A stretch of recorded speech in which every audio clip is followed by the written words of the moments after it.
completion of The Hidden Life of Trees.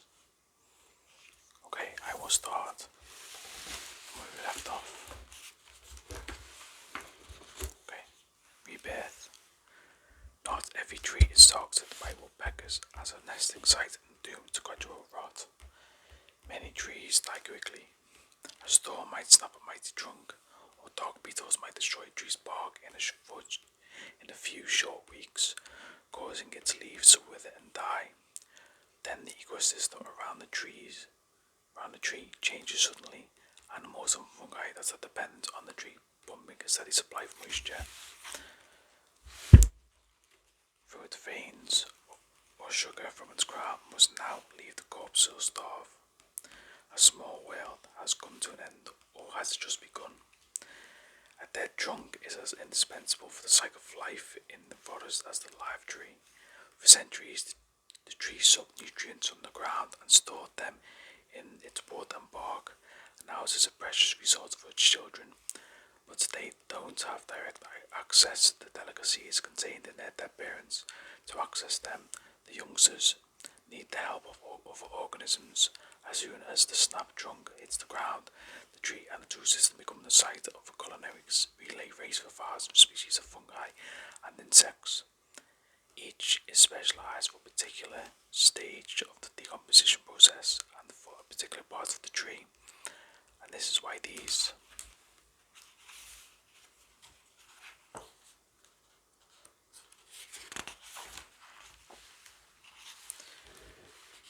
species can never pose a danger to a living tree.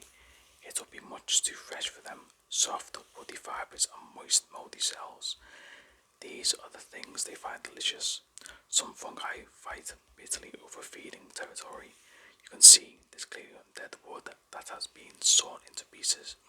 You'll find marble structures of light and dark tissue clearly separated by black lines. The different shades indicate different species of fungi working their way through the wood. They wall off their territory from other species with dark, impenetrable polymers, which look to us as though they are drawing laser lines. In total, a fifth of the animal and plant species in Central European forests have that's about 6,000 of the species we know about depend on deadwood. An armada of decomposers helps feed living trees. Sometimes deadwood is directly beneficial to trees. For example, when a downed trunk serves as a cradle for its own young, young spruce sprout particularly well in the dead bodies of their parents. This is known as near-slug reproduction in English, and somewhat progressively as cadaver regeneration. The soft, rotten wood stores water particularly well, and some of the nutrients it contains have already been released by fungi and insects. There is just one teeny problem. The trunk isn't a permanent replacement for soil, as it is constantly being degraded until one day it disintegrates completely into humus. So what happens to the young trees then? Their roots are exposed and lose their support. Because the process plays out over decades, the roots follow the disintegrating wood into the forest floor. The trunks of spruce that grow up this way end up being elevated on stilts. The height of the stilts corresponds to the diameter of the near slug on which they once lay. Okay, on the picture across the page is a bracket fungus. Gets its name because it sticks out from the dead trunk like a shelf made from half of a broken plate. It feeds on the white threads of cellulose in the wood, leaving brown crumbs as evidence of its meal.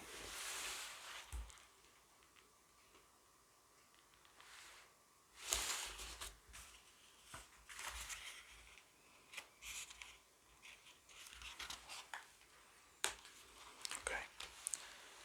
Next chapter. Strategies for survival. Winter break. It's late summer and the forest is in a strange mood. The trees have exchanged the lush green in their crowns, but washed out verging on yellow. It seems as though they are getting recently tired.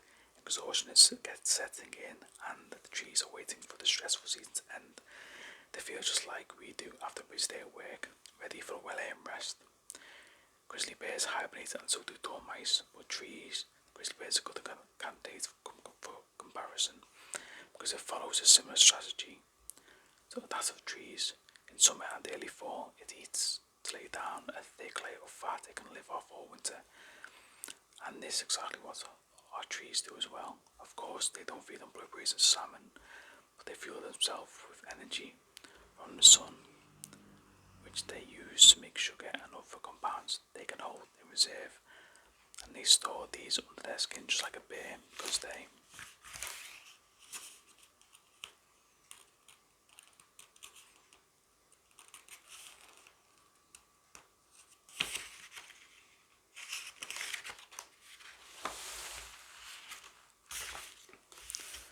can't get any fatter.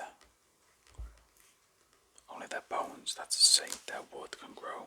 The best they can do is fill their tissues with food, and whereas bears can go on eating everything they can find, at some point the trees get full.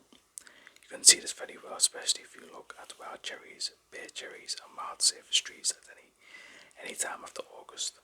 Even though there are many beautiful sunny days they could make use of before October, they begin to turn red, and what that means is that they are shutting up shop for the year. Storage spaces under their bark and their roots are full. If they made more sugar, there would be nowhere to stash it. While the bears are happily gone eating for these trees, the salmon is already knocking on the door. Most of the tree species seem to have larger storage areas, and they continue to photosynthesize hungrily and without taking a break, right until the first hard frosts. Then they too must stop and shut down all activity. One reason for this is water. It must be liquid for the tree to work with. But if water is so wet when it freezes, it can burst like a frozen water pipe. This is the reason most species begin to gradually reduce the moisture content in their wood. This means cutting back on activity as early as July.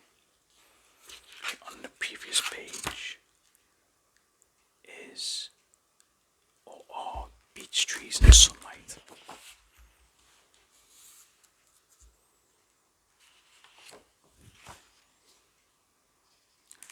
On this next picture on this page is one of the few conifers that follow the deciduous trees example. The larch drops its needles in the fall.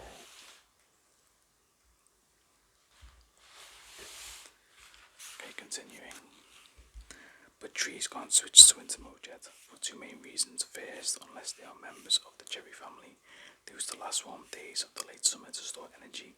Second, most species still need to fetch energy reserves from the leaves, get them back into the trunk and roots. Above all, they need to break down their green colouring chlorophyll into its component parts so that the following spring they can send large quantities of it back out to the new leaves. As this pigment is pumped out of the leaves, the yellow and brown colours that were there all along predominate. These colours are made of carotene and probably serve as alarm signals. Around this time, aphids and other insects are seeking shelter in cracks in the bark where they will be protected from low temperatures.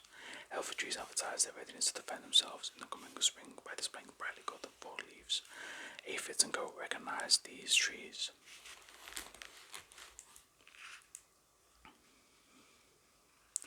as unfavourable places for their offspring because they will probably be particularly vigorous about producing toxins. Therefore, they search out weaker, less colourful trees. Why bother with all this extravagance? Many conifers demonstrate that things can be.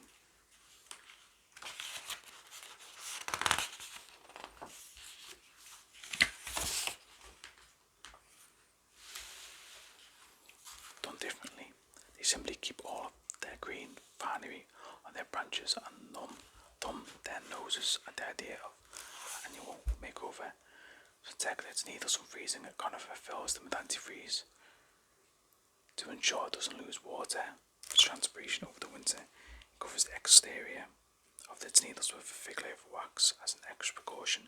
The skin on its needles is tough and hard, and small breathing holes on the underside are buried extra deep. All these precautions combine to prevent the tree from losing any significant amount of water. Such a loss would be tragic, because the tree wouldn't be able to replenish supplies from the frozen ground. It would dry out and could then die of thirst. In contrast, I'll show these pictures of the other pages.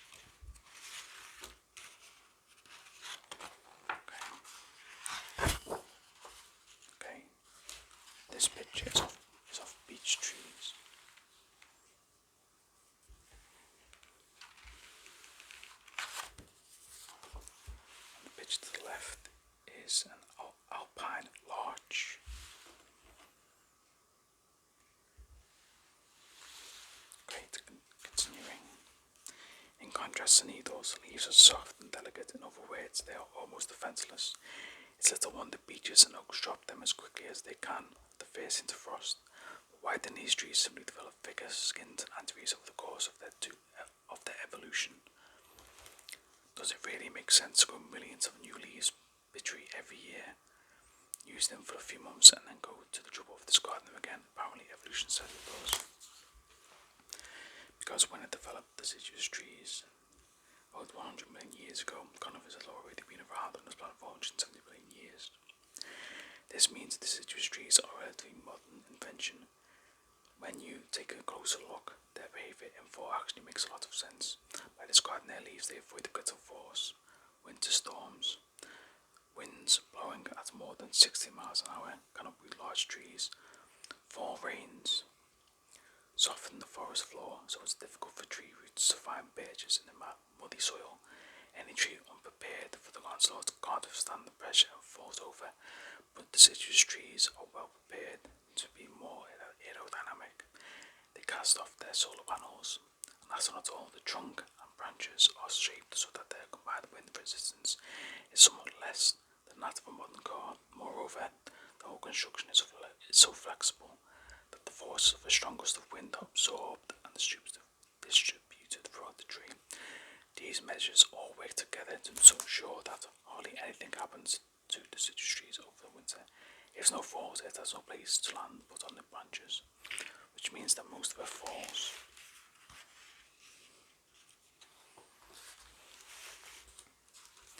through to the ground, and if there's an unusually strong hurricane force wind, the tree community stands together to help each individual tree.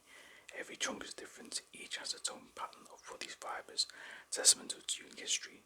This means that after the first gust, which bends all the trees in the same direction at the same time, each tree springs back at a different speed, and usually it is the subsequent gusts that do a tree in, because they catch the tree while it's still severely bowed and bend it over again, even farther this time.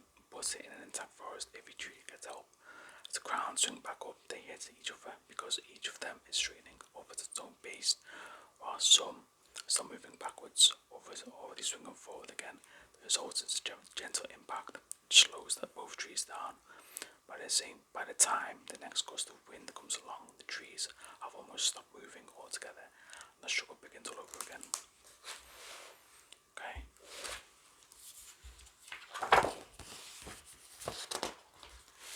This picture is of conifers in snow.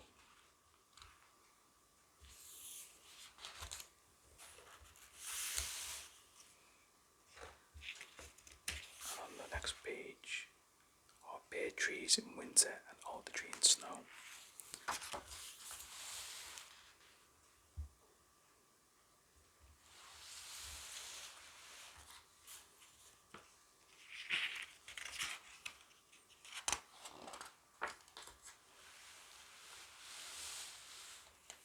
Okay. The last picture I'll show you in this video is of a beautiful but potentially deadly crystal casing of ice after freezing rain may be too much for branches to bear.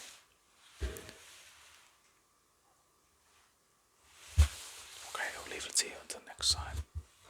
Hopefully you found this video relaxing, and hopefully you'll be around for the next one.